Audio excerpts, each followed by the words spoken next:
transformative experience, there are three important phases. And the first phase is preparation.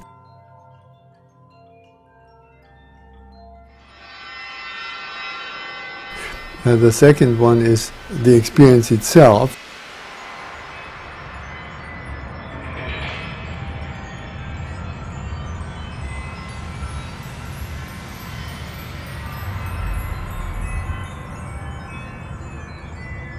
And the third one is the processing afterwards.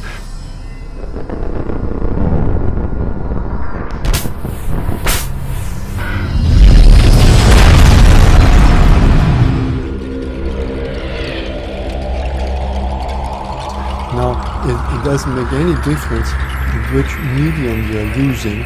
These three phases will always be there.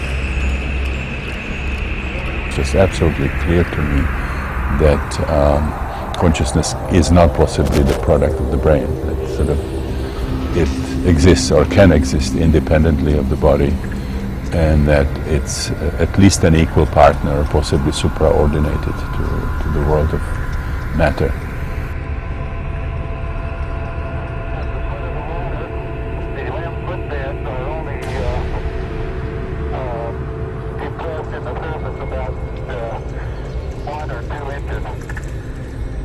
By contemplating the images of mythology, we get in touch with those powers within ourselves.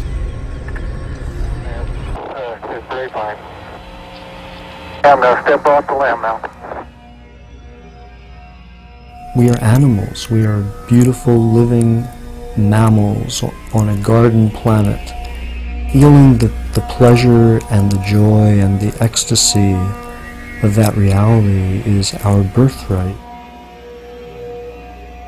It took 14 billion years on this planet for evolution to create a species capable of understanding evolution and capable of understanding nature, the atom, the gene, the brain, such that we can either co-destroy or co-evolve. The journey is about to begin.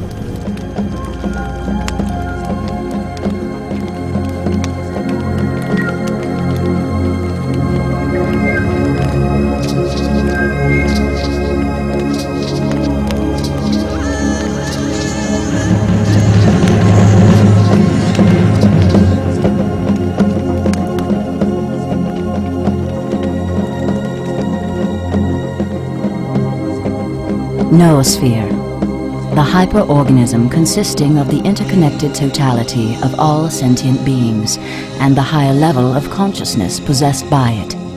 The planet doesn't have any problems except people. What we are experiencing, the global crisis, is really reflecting somehow the level of consciousness evolution in the species. I mean, if we could have our heads and hearts in a different place, you know, the planet could look very, very different. Joseph Campbell did so much to bring to our consciousness the fact that the world's mythology, as vast as it is has a single theme running through so much of it, of the hero's journey. And he saw three phases to this hero's journey: separation, initiation, and return.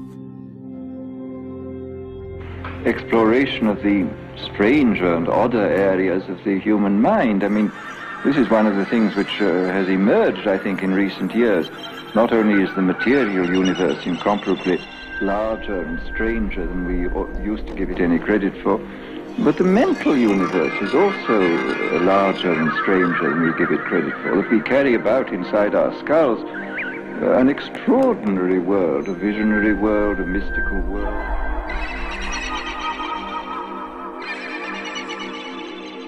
In terms of the times we live in, we have opportunities for spiritual growth and development that never existed before in the world.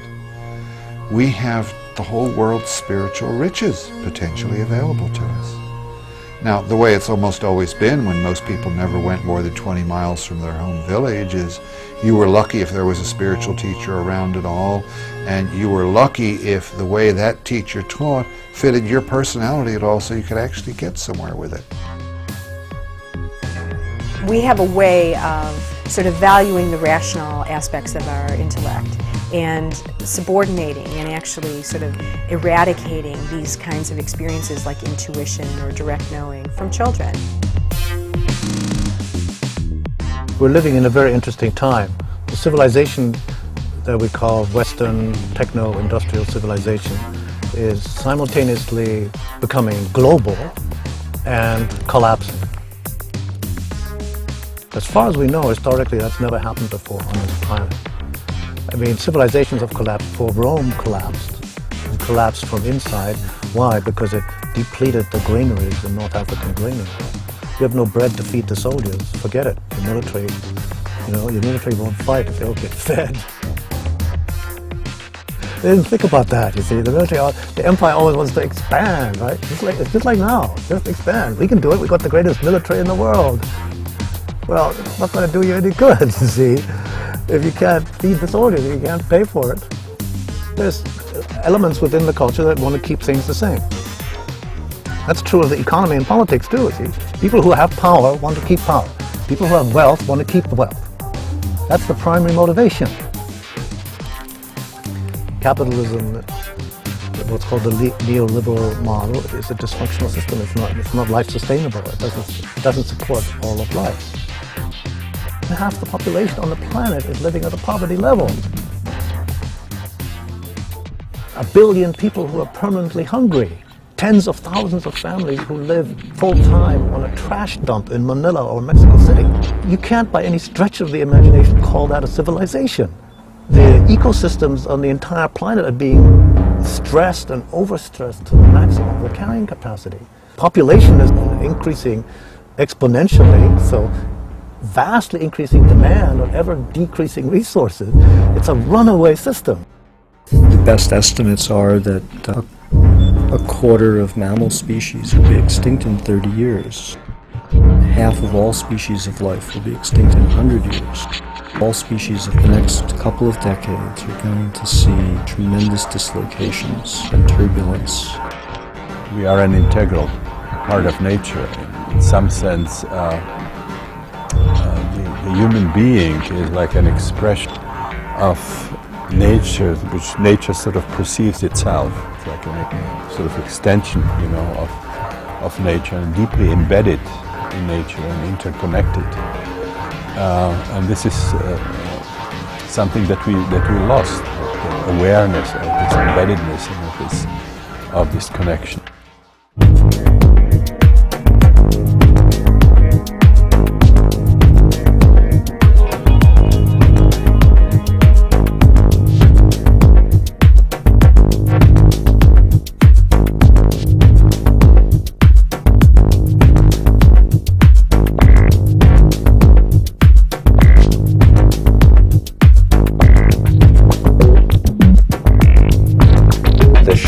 Is one in contact with the spirit world.